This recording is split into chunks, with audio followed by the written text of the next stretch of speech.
வணக்கம். இலங்கை செய்திகளுக்காக நான் ஹரிணி. முதலில் தலைப்புச் செய்திகள். கலந்துரையாடல்களை ஆரம்பித்த சஜித் பிரேமதாச மற்றும் ரணில் விக்ரமசிங்க. நாடாளுமன்ற உறுப்பினர் இளங்குமரன் செயற்பட்ட விதம் சரியென கூறிய கடற்றொழில் அமைச்சர். வீழ்ச்சியடைந்துள்ள மக்களின் நம்பிக்கையை மீளமைக்க நடவடிக்கை எடுப்பதாக உறுதியளித்த ஜனாதிபதி அனுரகுமார. இனி விரிவான செய்திகள். எதிர்க்கட்சித் தலைவர் சஜித் பிரேமதாச மற்றும் முன்னாள் ஜனாதிபதி ரணில் ஆகியோர் சந்தித்து கலந்துரையாடியுள்ளனர். அந்த சந்திப்பின் போது ஐக்கிய தேசிய கட்சியின் தவிசாளர் வஜ்ர அபேவர்தன, நாடாளுமன்ற உறுப்பினர் எஸ்.எம். மரிக்கார் மற்றும் பௌத்த மத தலைவர்கள் ஆகியோர் கலந்து கொண்டிருந்தனர்.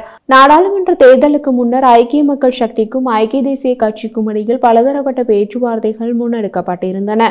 அவை அனைத்தும் தோல்வியடைந்த நிலையில் இன்று இந்த சந்திப்பு இடம்பெற்றுள்ளது. இதேவேளை நேற்றைய தினம் பனகல உபதிச தேரரின் 75வது பிறந்தநாள் விழாவில் ரணில் விக்ரமசிங்க மற்றும் சஜித் பிரேமதாச ஆகியோர் கலந்து கொண்டிருந்தமை குறிப்பிடத்தக்கது. வடக்கு கிழக்கு பகுதிகளில் தமிழ் போலீசாரின் எண்ணிக்கையை அதிகரிப்பதற்கு சிறப்பு வேலைத்திட்டம் கொண்டுவரப்பட உள்ளதாக பொதுமக்கள் பாதுகாப்பு அமைச்சர் ஆனந்த விஜயபால தெரிவித்துள்ளார். வடக்கு கிழக்கில் நிலவும் போலீஸ் வெற்றிடங்கள் தமிழ் போலீசாரை கொண்டு நிரப்பப்படும் என்றும் தெரிவித்தார். நாட்டின் எப்பகுதியை போலவோ வடக்கு கிழக்கிலும் எந்தவொரு அரசியல் தலையீடுமின்றி போலீசார் கடமையாற்ற முடியும் என்றும் அவர் தெரிவித்தார். யாழ்ப்பாணத்தில் ஊடகங்களுக்கு கருத்து தெரிவிக்கும் போதே அவர் மேற்கண்ட விடயத்தை தெரிவித்தார். அவர் மேலும் கருத்து தெரிவிக்கையில், சட்டத்தின் அடிப்படையில் செயற்படுவதற்கு போலீசாருக்கு முழுமையான சுதந்திரம் உண்டு. அதற்கு இடையூறு ஏற்பட்டால் எனக்கு தெரிவியுங்கள். கடந்த காலங்களைப் போல் அல்லாது போலீசாரின் சுதந்திரமான செயற்பாட்டை நாம் உறுதிப்படுத்தியுள்ளோம் என்றார். சுண்ணக்கல் ஏற்றி வந்த பாரவூர்தி விடயத்தில் நாடாளுமன்ற உறுப்பினர் இளங்குமரன் செயற்பட்ட விதம் நல்லது என கடற்றொழில் அமைச்சர் ராமலிங்கம் சந்திரசேகர் தெரிவித்துள்ளார். இவ்வாறான சட்டவிரோதமான செயற்பாடுகள் இடம்பெறுமாக இருந்தால் எமது அரசாங்கத்தில் இது தடுத்து நிறுத்தப்படும் என அவர் மேலும் சுட்டிக்காட்டினார். அங்கு அவர் மேலும் தெரிவிக்கையில், ஒரு லோரியில் சுண்ணக்கல் ஏற்றி சென்ற போது நாடாளுமன்ற உறுப்பினர் இளங்குமரன் வழிமறித்து அந்த லோரியை காவல்துறையிடம் ஒப்படைத்துள்ளார். இந்த நிலையில் நீங்கள் செய்தது தவறு. குற்றச்செயல்கள் இடம்பெறும் போது அவற்றினை காவல்துறையினருக்கு தெரியப்படுத்தி அவர்கள் மூலமாக வைத்து நடவடிக்கை எடுக்க வேண்டும் என நான் இளங்குமரனுக்கு அறிவுறுத்தினேன். ஆனால் தற்போது பார்க்கும் பொழுது இளங்குமரன் செய்தது பரவாயில்லை அல்லது நல்லது என்று தோன்றுகிறது. இளங்குமரின் இந்த வேலையால் அனைவரும் கலக்கமடைந்திருப்பதை அவதானிக்க முடிகிறது. கிணறு வெட்ட பூதம் கிளம்பியது போல இன்று பல பிரச்சினைகள் வெளிவருகின்றன. சரசாலை பகுதியில் சட்டரீதியான வேலைகள், சட்டரீதியற்ற வேலைகள் இடம்பெறுகின்றன. தனியார் காணிகளில் அகழ்வுகள் இடம்பெறுகின்றன. அதற்கு அனுமதிகள் வழங்கப்பட்டுள்ளன. அதற்கு அருகாமையில் அரச காணிகள் உள்ளன. அதில் அனுமதி பெறப்படாமல் பல்வேறு செயற்பாடுகள் முன்னெடுக்கப்படுகிறது. இவற்றையெல்லாம் பார்க்கும் வேளையில் சட்டவிரோதமான செயற்பாடுகள் இடம்பெறுகின்றது என்பதை ஊகித்துக் கொள்ள முடிகின்றது. இந்த விடயத்தில் பொறுப்பு கூற வேண்டியவர்கள் இந்த தொழிலை புரிகின்ற வியாபாரிகளோ தொழில் புரிகின்ற ஊழியர்களோ அல்ல. மாவட்ட அரசாங்க அதிபர், பிரதேச செயலாளர், கிராம செயலாளர், புவிசரிதவியல் திணைக்கள அதிகாரிகள் ஆகியோரை இதற்கு பொறுப்பு கூற வேண்டும். அரசு அதிகாரிகள் சரியாக செயற்படவில்லை என்று குற்றச்சாட்டை முன்வைக்கிறேன். அத்துடன் இது குறித்து விசாரணை செய்து உரிய நடவடிக்கை எடுக்கவும் விளைகிறேன். சரசாலையில் உள்ள சுண்ணக்கல்லுக்கும் இளங்குமரன் எம்பிக்கும் மறித்த லொரியில் இருந்த சுண்ணக்கல்லுக்கும் இடையே வித்தியாசம் இருக்கின்றது. அப்படியாயின் யாழ்ப்பாண மாவட்டம் முழுவதும் இந்த திருட்டு தொழில் இடம்பெறுகின்றதா என்று கேள்வி எழுகின்றது.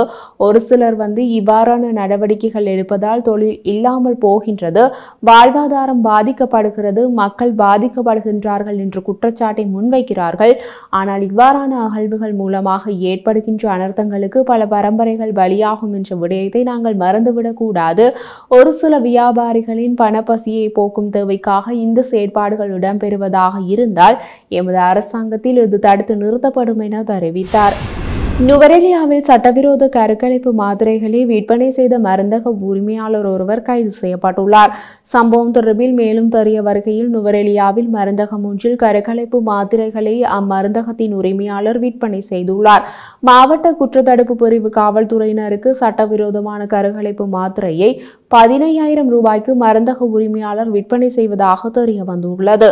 இதையடுத்து சம்பவமான இன்று நுவரெலியா சுகாதார வைத்திய அதிகாரிகளுடன் குறித்த மருந்தகத்தை குற்றத்தடுப்பு பிரிவு காவல்துறை பரிசோதகர் மேனன் தலைமையிலான காவல்துறையினர் முற்றுகையிட்டு சோதனையிட்டுள்ளனர்.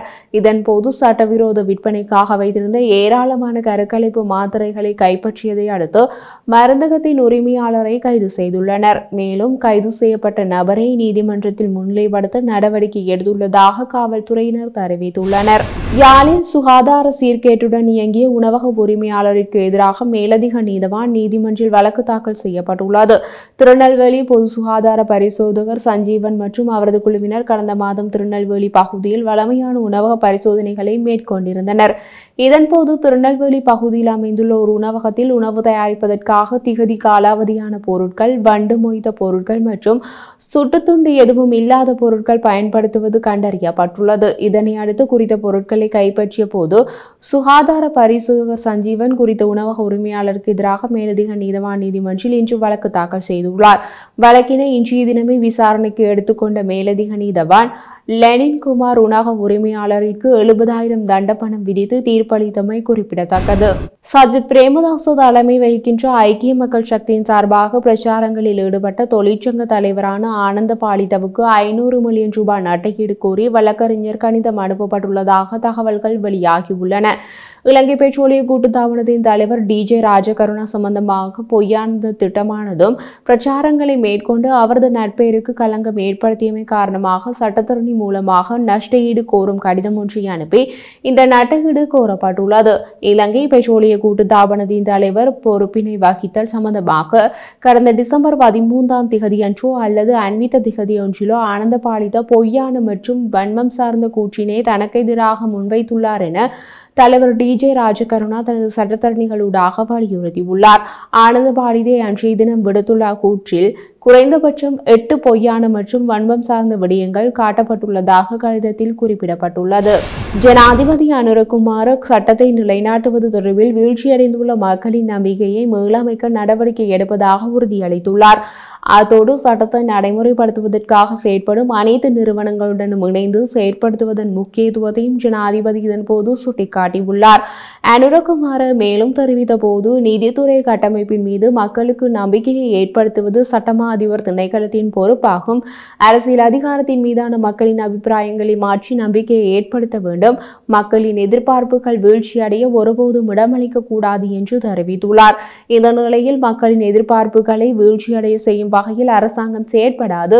சட்டத்தை நிலைநாட்டுவது தொடர்பில் மக்களின் நம்பிக்கை வீழ்ச்சியடைந்துள்ளதோடு அதனை மீளமைக்க நடவடிக்கை எடுப்பதாகவும் ஜனாதிபதி வலியுறுத்தியுள்ளார்.